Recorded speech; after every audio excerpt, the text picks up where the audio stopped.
Okay, dito tayo ngayon sa San Pedro Street pa rin sa Davao City, downtown area. So yun, ano ba pag-usapan natin? People power. Kasi yun talaga nakikita natin sa comment section, no? So nanggagaling yun sa dalawa na ori ng tao, anti-Duterte and pro-Duterte. Na yung isang nagkomento, yung isang ori ng tao na nagkomento, yun unahin natin yung anti-Duterte. So sabi niya, or sabi nila, no, na bakit hindi na kayo mag people power na kayo. Tingnan natin yung yung urag ninyo. Pero hindi ganoon ha. Kumbaga kasi yun, nakasanayan ko expression. Tingnan ta ang urag mo. Parang ganoon. Kumbaga parang pinoprovoke na tayong mga taga Davao, pinoprovoke na tayong mga DDS, no? Mga diehard, mga proud diehard Duterte supporter.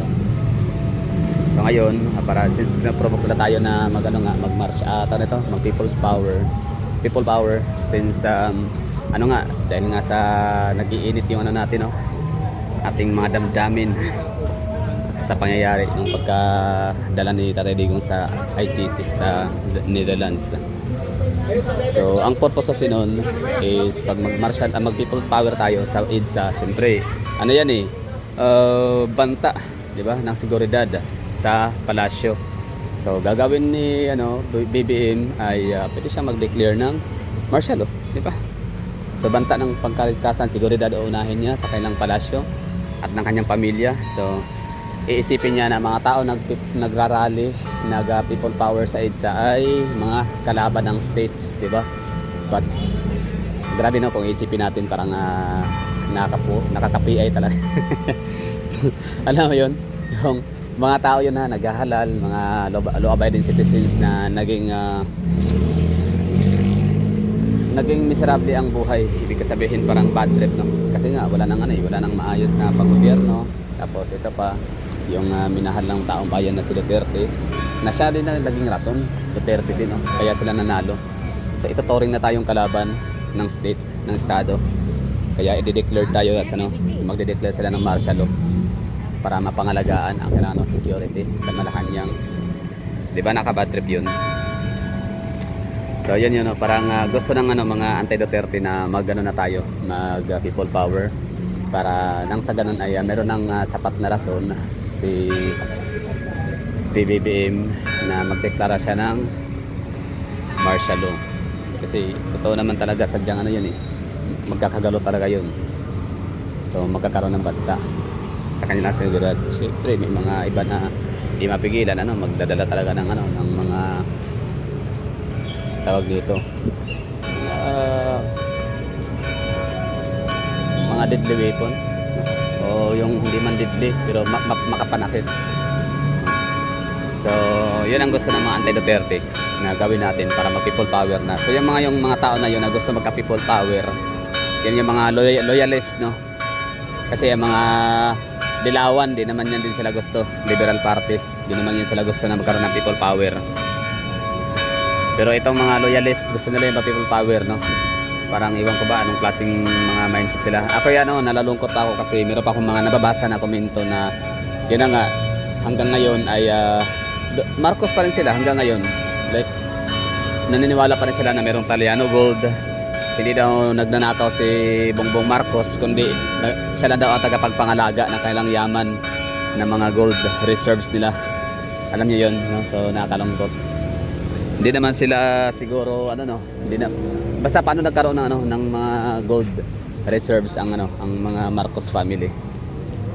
Hindi naman sila, di ba, magkakaroon na ng gold reserves ang isang estado lang, isang estado, di ba? Isang state, isang nation.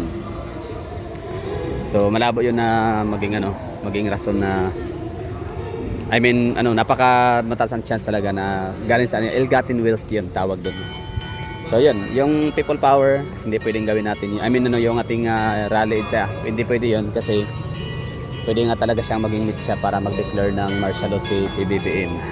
Yun na galing sa mga loyalista na may sayad yata pag-iisip ng mga yun. Hanggang ngayon, hero pa rin sa kailangang mga Marcoses.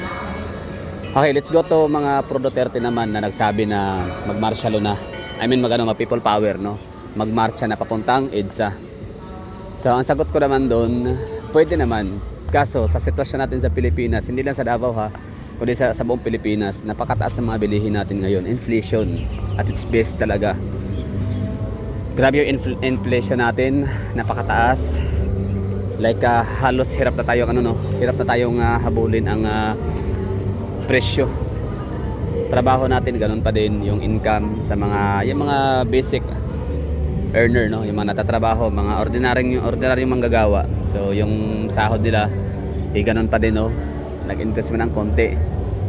So napakahirap iwan ang trabaho para pumunta ng Manila sa EDSA para mag people power, di ba? So walang maiwanan. I mean, ibig ko sabihin, walang magsasakripisyo para doon, di ba? Magugutom pamilya nila, magugutom ang kailangan mga dependents kapag papunta ng Manila at pag-rally. So napaka-risky. Grabe yung sacrifices nun. And yun, ang pangalawa, hindi din sigurado na mapatalsik ang Pangulo, kasi kapito ko nga yung mga yun. Sa totoo lang, yun na yung pinaka-aintay nila na pagkakataon na makabalik sa pwesto para mabawi ang mga naka-freeze na yaman. Gusto lang bawiin talaga yun. Sa totoo lang, wala naman talagang malasakit ang mga Marcos sa Pilipinas at sa mga Pilipino. Meron silang malasakit sa kanilang yaman lang talaga at pamilya nila. Kung paano na ma-secured, paano na mabawi ang kanilang pangalan, no? Mapabango ulit. Pero yaman talaga hanap nila eh. Kita nyo, ubos na yung PCSO. Wala nang pera ang PCSO, wala nang pera yung basta yung PhilHealth na lang, no? Nahihiya pa sila. Muntik na, no? Inuunti-unti nila. Sinimulan sa 69 billion. 69 billion, 59. Basta pera ng taong bayan yun, private, hindi yan pera ng taxpayers. Hindi yan galing sa tax. Yan ay galing sa pinaghirapan ng kaltas yun sa sahod. Pinagtrabahoan niya ng mga ordinaryong manggagawa. Nakalungkot isipin. Tapos kinuha nila. 'Di ba? Inilipat ni Ralph Recto papuntang DPWH. Ano 'yun? Pat may ganun, no? Kasi ito pa, nung Christmas party, 135 million ang ginastos nila ng mga opisyal ng PhilHealth. Ginastos sila sa Christmas party. Laki nun, ha? Galing yun sa bakit ganoon itong mga mga gobyerno natin ngayon? Ngayon. Oo. Specifically ngayon. Bakit ganoon sila? Hindi nila mararamdaman na yung hiya, wala silang hiya, or kahit man lang yung konsensya. Kung wala silang hiya, okay lang yun. Yung konsensya na lang sana. Yung bawat sana subo nila sa napakasarap na steak, no? Christmas party yun, di ba? Grabe ang rangya, 135 million ginastos para sa Christmas party. Kaninong pera ba yun? Pera ng yun eh. Okay lang kung nag-ambagan sila sa sahod nila, wala problema. Pero pera yun ng PhilHealth, galing yun sa pinagtrabaho ng mga mamayang Pilipino. So, di ba, nakaka-PI talaga. So, yun. So, punta tayo sa sa mga nasasabing mga pro-Duterte na anong ginagawa ng mga taga Davao, bakit dito lang nagsisigaw sa People's Park or sa Rizal Park. Wala naman ding mangyayari. Ganon din naman kahit punta ng EDSA. Magmamarsalo lang, di ba? So okay na to dito kahit paano maipakita natin yung crowd natin na hindi tayo tahimik, no? Like tayo, nasasaktan, nasasakal, nababad trip, nafo-frustrate, nadidismay, lahat ng mga desperation, mga dismayado tayo, no? Lahat ng mga natin, sentiments naipaabot natin sa buong mundo through social media. Na yun nga, nakakaisa ang mga Pilipino na suportahan si Pangulong Duterte. So yun lang.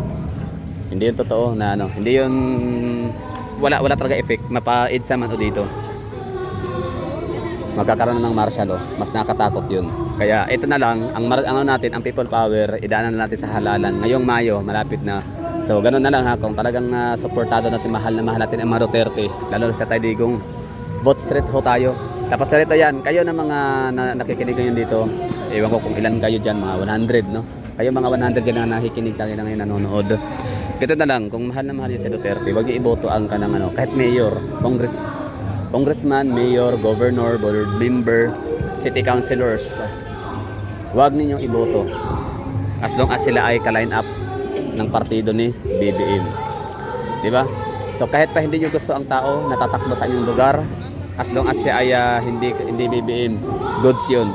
So doon natin may papakita yung ating matinding pag-aaklas sa gobyerno, or hindi pag-aaklas, kumbaga pagkadisgusto sa gobyerno ni BBM sa kanyang pamamahala.